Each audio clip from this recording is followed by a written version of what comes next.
Hi,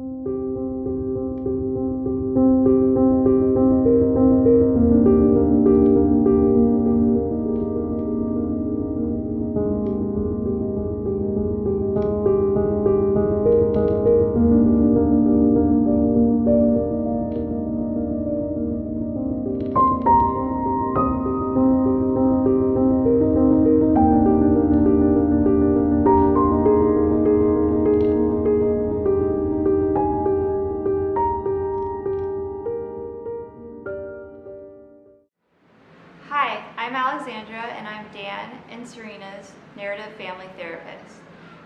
We are going to be working on externalizing the problem and rewriting a new story for their future. Hi, I'm Serena. I'm Dan's wife. I am currently going through some issues with sleeping because I'm having anxiety about him going on a work trip.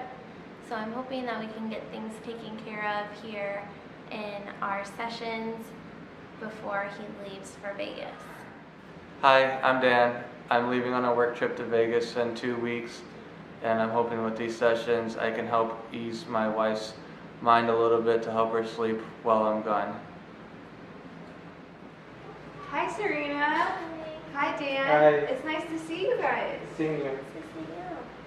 So when you called, you sounded a little frantic. Yeah, I'm just not sleeping at night because Dan's going on a work trip in a couple days. Okay. So I'm worried. Okay, what does your worriness look like? It's more internally. Okay. Okay. Well, I just wanted to start and let you guys know that we are going to be working with narrative therapy, and I will be taking notes, and feel free for you guys to read my notes at the end of the session.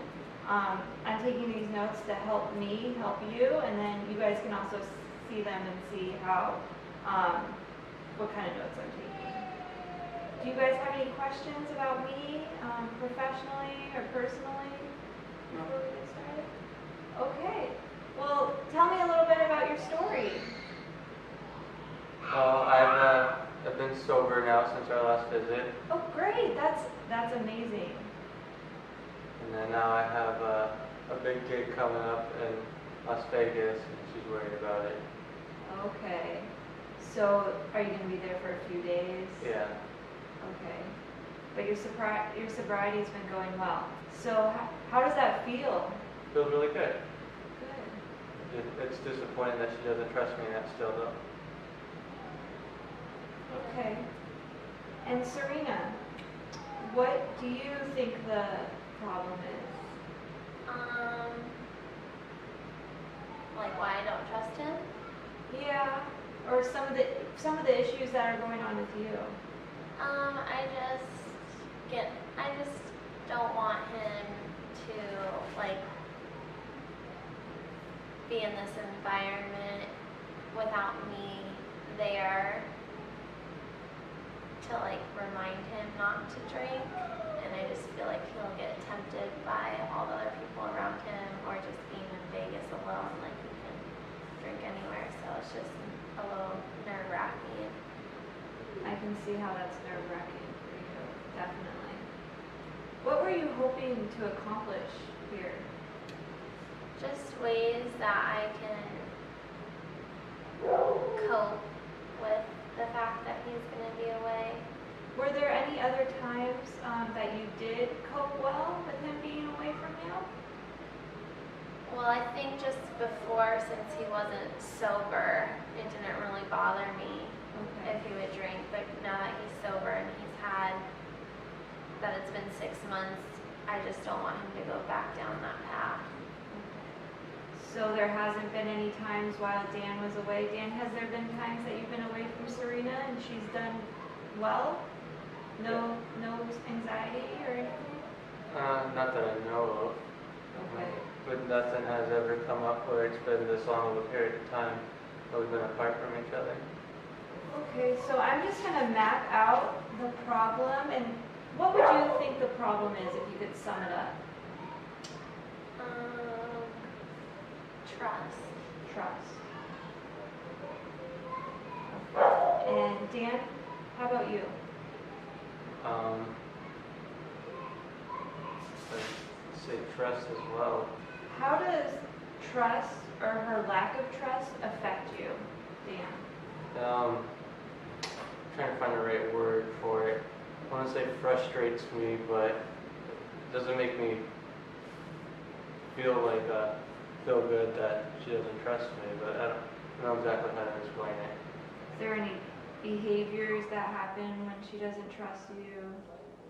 She just kind of gets standoffish and just doesn't she stops communicating and just thinks that I'm gonna go back to my old ways. Serena, how does the lack of trust in Dan affect you? It affects my sleeping, and it makes me paranoid, so I go through his phone to see if he's lying about being sober or not drinking, seeing his plans for the weekend. When anxiety gets the best of Serena, how does that affect your family life? It makes me be kind of standoffish towards her and make her want to get something to be worried about and start drinking again since she's not going to trust me already. Okay. Serena, when Dan has withstood the tremendous effects of alcoholism, have you appreciated the magnitude of his accomplishments? Probably not as much as I should. Okay. So what does that look like? What's the picture that you paint or the story that you create with that? What do you mean? Like, what behaviors do you show to Dan? Or do you celebrate with him his sobriety? Or is it just like he needs to do it? He needs to do it. Okay. So there's no appreciation for the... There is sometimes, but not on an everyday basis. Okay. So once again, I just wanted to tell you that I'll be taking notes through our session. I made a map here of how trust affects you and how the lack of trust affects the family life. So let's name the problem. What do you mean? Well, it's easier to separate the problem when you don't feel like you're the problem and the problem is something outside of who you guys are as individuals and as a family. What do you want to name our problem? The problem about purple elephant. Okay, so we're going to call the lack of trust the purple elephant. So now whenever you guys are having this problem, we're going to call it the purple elephant. And you can kind of see that you guys are not the purple elephant, you're Serena and you're Dan, and the problem is something totally different, the purple elephant. Does that make sense? Yeah. Okay. So for our next session, I would like to go over some new ways that we can think of how Dan will go to Las Vegas and he won't relapse. Because in your mind, it seems like you're saying that you have this picture of him going to Las Vegas and he's going to relapse. Is that correct? Mm-hmm. Okay. So next time we will focus on writing a new storyline that Dan will not relapse, and we'll work with Dan and we'll work with you, and hopefully your sleep will get better. Yeah, I hope so too. Okay. Thank you guys. Thank you. Hey Serena. Hello. Hi Dan. Hi. It's nice to see you again. Nice to see you too.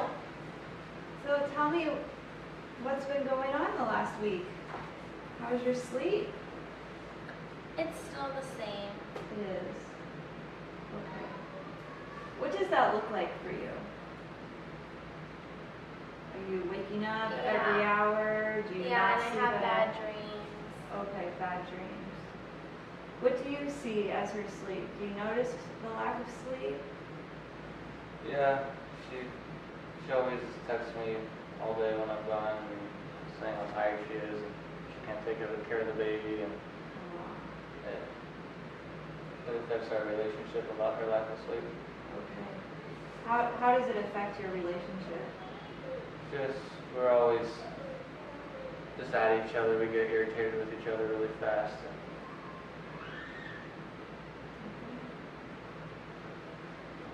Serena, how do you feel like your lack of sleep affects your family life? I feel like it causes a lot of tension and stress. Was there a time, Serena, when Dan has been sober in these past 6 months that Dan was away from you and you were sleeping okay? Yeah, when he was in jail, I was sleeping. Okay. How do you think, why do you think you were sleeping well then? Because I knew he couldn't drink. Okay. He was in a somewhat safe place. Because he was locked away. Okay. How do you think we can ease your tensions when are you leaving? I leave in 2 weeks. 2 weeks, okay. Do you see anything that we can do to rewrite your feelings? Come to counseling, go to meetings, do you have some support that can help? Who was around you when Dan was in jail? My mom and my sister. Your mom and your sister? So could you contact them and have them remind you of how well you were doing and how strong you were during that time? Yeah, yes. Okay. I would encourage you to contact them and have them remember how well you did when he was gone. Because you can do it. Yeah. What do you think? I was going to ask you if there's anything that I should be doing to help her with that, to gain the confidence. Of course. What were you able to call her when you were in jail? Yeah. Okay. So did you have like a time like? Yeah, we had a specific time every day I would call. Okay, so we could do that again while he was gone. Okay. Is there a time? Do you think, when do you play your sets? I go on at 10 and it's usually for a couple hours or all night. Okay, 10 to all night, is that It's 12? usually like 2. 2, okay. And you'll probably be asleep, hopefully, right? Yeah, probably not. Okay, so maybe you could call her right before you go on at 9:30 and then, Like send a text message yeah, at night if I wake up and I can see it. would that help you? Is that something you are comfortable with? Absolutely. Okay, that's great. So, what does it say about you guys as a couple that you are able to get through that jail 30 days without him drinking and without you having anxiety? I mean, it shows that we can do it Yes. and that we're strong enough to handle it. And what about you, Dan? I agree with what she's saying. I think every struggle that we've come past makes us a little bit stronger every time. Exactly. I am going to summarize what we've gone through today, and then we'll end the session, and then we'll meet one last time before Dan goes on his trip. Did you guys want to meet after his trip? So there's kind of a little bit of structure when he gets back, so he knows that we're going to meet again? Yeah. Okay. Sounds good. Okay, so today we talked about how great you did overcoming anxiety when Dan was in jail. You talked about being empowered and strong, and that you did have a support system of your mom and your sister. And Dan shared that he's willing to call at 9:30 and then send a text after he's done. And you guys talked about how strong you are as a couple. That you've made it through some difficult times, and there's a new beginning in the future for you. Is that kind of what you guys got out of it? Yeah. Would you like to look at my notes for a second? You can read over what I wrote down. If you have any questions, please ask.